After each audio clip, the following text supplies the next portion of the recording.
What is up, my ninjas? I'm Strident, and I'm back with a little vlog for you.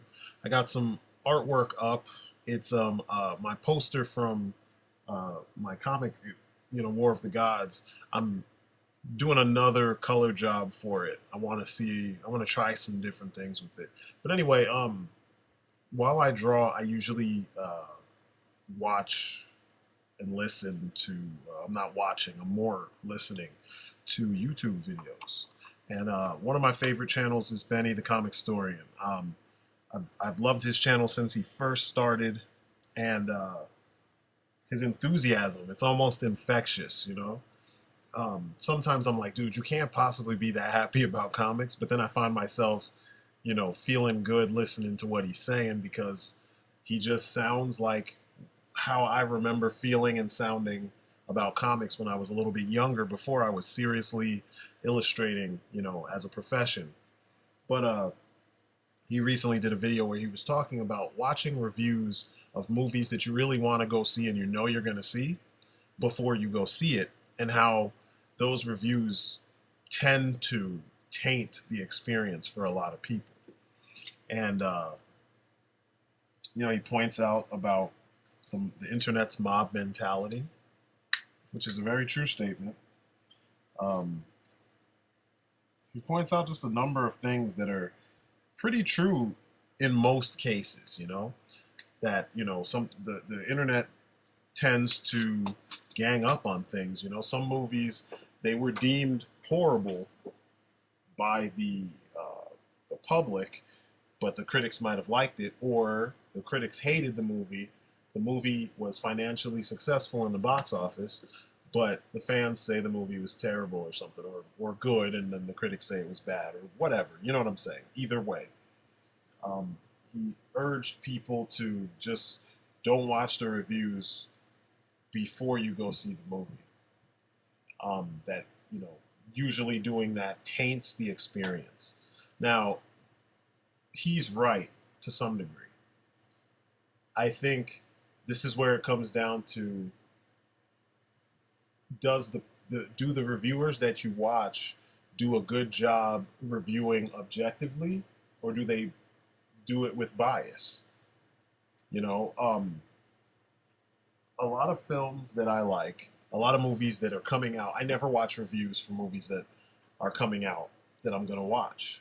I watch reviews usually after I've done my review, or if I decide that I'm not gonna do a review, then I watch other people's reviews. Um, but typically, I just let people say what they're gonna say, and I look for a very objective critique. Excuse me. Um, it's kind of late, so I apologize for the yawning. Um, I just want to know the things I'm looking for. Being that I am a reviewer myself, I am a movie buff also, as far as action and martial arts and stuff. So a little bit of sci-fi, but more so action martial arts films. And of course superhero films, because I'm a comic book person. I want to know if things were accurate or close to accurate, and if they're not accurate, did they make sense? Did the changes that were made make sense and feel necessary? It's usually all I'm looking for if I'm gonna watch the review. Like I said, I don't really watch reviews before I go see movies, because if I'm gonna go see it, I'm already convinced that the movie is gonna be good, and I'm gonna let the movie succeed or fail on its own merits. Because also, when I do a review, much like Benny mentions in his video, uh, it's gonna be my opinion.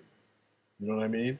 My findings based on objectively viewing whatever the subject is. Because that's what a review should be. I know that a lot of people don't do this, and I know that a lot of people are waiting for their go-to person who's popular in the public eye. This is that mob mentality thing again, to say, that the movie was great. Like, people wait for Shartimus Prime to tell you that a superhero movie was good. How often does he really actually hate the movies? How often does he actually objectively review films? He doesn't. You know what I mean? It's a every once in a while thing because he's only pretty much talking about superhero films. Um, when and that's not a knock against him. It's just an objective point. You know what I mean? This person does not review. He gives you more of his opinion on what he saw and what he felt. When I give you a review, I'm giving you a review based on 20 plus years of watching films and, you know, learning how the shit is done, learning what goes on behind the scenes, understanding how we get what we get. You know what I mean? Knowing who all these actors are, knowing other films they've been in, knowing what they're truly capable of, not just saying shit like it could have been better, dot, dot, dot, nothing. You know what I mean? No, if I tell you someone could have done better, I'm going to give you an example of where they did better. If a good reviewer is going to tell you that someone could have done better, they should have an example of better. You know what I mean? And I do the same thing with games, and I do the same thing with action figures, because that's the way a review should work. So this is where my opinion differs from Benny's. I feel like no one really should be watching the reviews before you get a chance to see the movie. It's a cop-out. I get on Prime's case because he does that all the time. He'll watch the, you know, all the different YouTubers, their takes on a film, and then he'll adopt that, you know, sometimes adopt that perspective before even seeing the film. And I'm like, nah, go see the movie and then come up with your own perspective. A lot of times it's too late because I hear it when we go back and forth, because we do it often. You know, we go back and forth, and I'm like, dude, you didn't even see the movie. Yeah, but you know, nah, just go see the movie and then we'll talk about it. You know, it just feels like it's only fair that we do it like that. You know, you see it fresh. Don't listen to someone else. That makes sense. But if you're gonna listen to someone ahead of time, listen to someone who objectively reviews films. You know what I mean? And this is like, I'm not tooting my horn. You don't have to listen to me. I said someone. So this is anyone that you choose to listen to them. But make sure they objectively review the film so you don't get a BS opinion that doesn't make sense. You feel me? It is a problem these days with a lot of films, a lot of games, you know, a lot of things are failing based on the mob mentality of the internet. And it sucks because a lot of that stuff that gets lost in the storm is actually really good. You know, there's films that, you know, a lot of hipster, you know, wannabe cool kids, so to speak, you know what I mean? They bandwagon on these films that are cult hits. You know, your Evil Deads, your fucking, like, how, I won't even say Howard the Duck, but there's like, you know, a lot of Van Damme films. There's a lot of like action films, like stuff that Arnold was in, that like most of Arnold's films did well in the box office and then did well on home video. But there's a lot of those like in between action films that like they came out, they bombed, like Big Trouble in Little China. That's my favorite movie of all time. Super original, one of the most original films Hollywood has ever produced, and it bombed. It bombed terribly. Then it found life, you know, as a cult film, and it got a cult following, and now it's like a pop culture thing. A lot of people know that movie. A lot of people love that film, and people now understand it. I've even seen reviewers who reviewed it when it came out change their perspective because now their frame of reference is a little bit different. So like there are a lot of films that come out and they get destroyed, and then people they get destroyed by critics, and people adopt the critics' perspective without actually experiencing it firsthand for themselves. So the movie fails before it got a chance to thrive. You know, I've seen it with a bunch of games, lots of games. Anytime a game in a franchise tries to do something slightly different, everybody tends to, I won't say everybody, but the mob mentality takes over. And you just hear how bad the thing is. Ace Combat did it. You've had Street Fighter games do it. You've had Tekken games do it. Tekken did it recently, and to me, that it's murdered the franchise a little. Um, or at least definitely dug the grave. Um, Certain action games, like your Ninja Gaiden games. First, when they made their resurgence, they were super hard. Then it was too hard for the majority, so they did those secondary versions when they released them on another system, another platform. Then they make one that's just moderately hard, and it has a crazy hard setting, and it got ripped to shreds. Ripped to shreds because it just wasn't exactly the original ones. It's like forget progression, forget trying something different, forget inclusion, of audiences that want to play it but were intimidated by the difficulty. It just the fan outcry was that it sucked. It wasn't the original ones. You know what I mean? And so the thing failed before it could get to be awesome. And I know people are going to try to fight me on it, but we have Google. This is what I always say when we have these kind of arguments or these kind of talks. Just look it up. Um, Charles Bronson films. I love Charles Bronson films for the most part, especially his action-oriented ones where he's being a badass and he's killing folks and stuff. Usually with good reason. A lot of his movies failed at the box office. And then, home video, those things thrive like crazy. On TV, they thrive like crazy. Because initially they get written off as just another action film and they don't even bother to see any of the layers or just appreciate the dark humor or the slapstick kind of craziness of some of those films. Even though they're presented and played straight, the situation is kind of slapstick, and that's where the comedy is, and that's where the appreciation lies, and some people don't see it.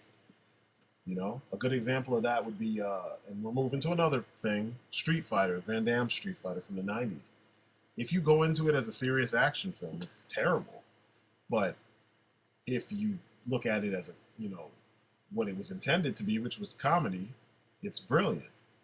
At the time, the game didn't have a very fleshed out plot, and they made the most of what they had in very comical ways. But anyway, these are all things that go back to what I was saying to begin with. And what I'm saying to begin with is sometimes the initial reaction is not right, and that tends to be what the internet thrives on, that initial, I hate it, it sucks, everything's bad, it's terrible, or it's the greatest thing ever. You get that a lot.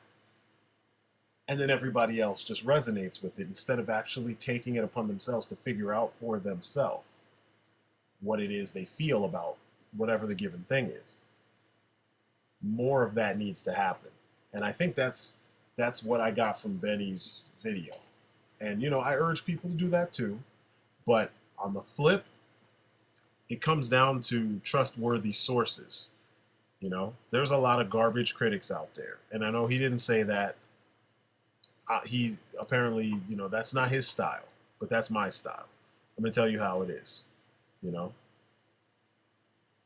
I hear shit from people, like anytime I put up art, I always get like 3 or 4 people who don't like my style to try and tell me that I'm doing things wrong.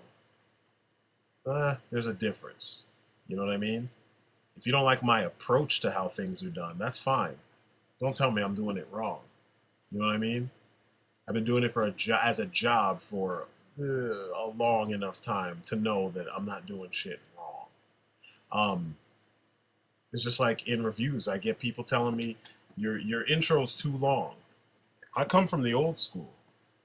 The old, my favorite shows back in the day used to have long intros. Back when I was growing up, in the 80s and the early 90s, TV shows had intros. It's not like now with this ADD shit where everything is so quick, where you just see a title card with some really bad music and it's like jump right into the show. Fuck that. I want an intro. And that's why I give an intro. You see that on YouTube where people have a sound effect for their intro and then their name and that's it. Most people don't even have an intro. I like the theatricality of and the presentation aspects of something. I mean, I know this is a vlog, so don't expect a whole bunch of presentation here, but I like to do that when I make a full-on video, I like the presentation. So this is one of those things that, like, this is the difference between me just spouting something, you know, a reviewer that just spouts something, some craziness, and a reviewer that has a method to the madness. You know what I'm saying? Um, and this still, it goes back to what I was starting to say. I keep on jumping off target. But mob mentality sucks when it comes to these projects. And a lot of the mob mentality comes from the fact that most people will, they can't wait to hear what their favorite, you know, personality has to say, but they forget that the personality may not necessarily be the best person for the job of reviewing the thing that they like. And then they let that infect their perspective until they adopt it, as their own. And then that kills the chance for actual enjoyment to be had for whatever the thing is that, you know, we're talking about. And that's kind of a, you know, it's a double-edged sword, but it's not a cool thing. It sucks. So my point is, do what you're going to do. Because, I mean, in the end, we're just throwing out information. You can do whatever you want to do. You do whatever the you want to do. Do what you're going to do. But do it smart. You know, don't be stupid about it. If you're going to listen to someone who knows what they're talking about. Essentially, that's what it breaks down to. If you're not going to listen to them, don't listen to them. Go figure it out for yourself. Then come back and then see what everybody else is talking about. Join the discussion after you have the ammunition to use in the discussion. It's that simple. So anyway, that's my 2 cents. I figured I'd throw something in there into the pool of consciousness and see what everybody, you know, feels and what people have to say. So, you know, as always, get at me in the comments. Let's find out what you're thinking. And, you know, enjoy your films. And I've been saying this for a while, but I'm finally to a point where the weeks that I don't feel like doing action figure reviews, I'm just going to do movie reviews.